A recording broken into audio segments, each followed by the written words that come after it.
Medusa was once a beautiful woman and priestess in Athena's temple. She was devoted to serving the goddess, but Poseidon, the god of the sea, desired Medusa. He found her captivating. He pursued her relentlessly. He took advantage of her. This act outraged the goddess Athena. Felt angered by Poseidon and betrayed by Medusa's action, but could not punish Poseidon as a god. But with Medusa as a mortal, punish Medusa. She transformed Medusa into a terrifying Gorgon creature. Gorgons are creatures with hair full of nests of venomous snakes, claws, tusks, and scales. Her once beautiful eyes now turned anyone who dared to look at them to stone.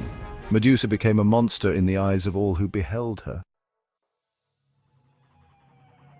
Athena's rage was powerful and swift. She cursed Medusa to a fate worse than death. Medusa's beauty, once her pride, became a source of terror. The once gentle eyes now held the power of petrification. No longer a woman, Medusa was now a Gorgon. Her eyes could turn any living creature to stone. Her very presence instilled fear in the hearts of men.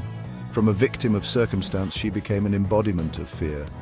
And yet, beneath the monstrous exterior, lay the tragedy of a woman unjustly punished.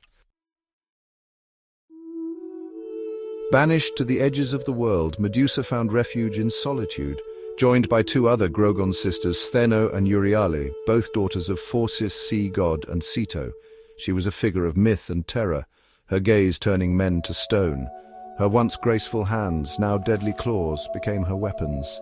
The hissing of her serpentine hair warned all to stay away. Even in her monstrous form, Medusa was not devoid of sorrow.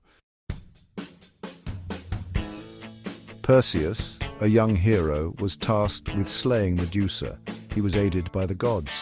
They provided him with tools to defeat her. In a fierce battle, Perseus beheaded Medusa. He used a mirrored shield to avoid her eyes. From her severed neck, her children, Pegasus and Chrysaor, emerged. Thus, even in death, Medusa was a source of both life and destruction. Medusa's head, still possessing its deadly power, became a powerful artifact. It was used by Perseus to defeat his enemies. Finally, he gave it to Athena, who placed it on her shield, the Aegis. Medusa's story, despite its tragic end, continues to resonate with people. She remains a symbol of feminine rage and power. She reminds us of the dangers of unchecked anger and the enduring nature of myth.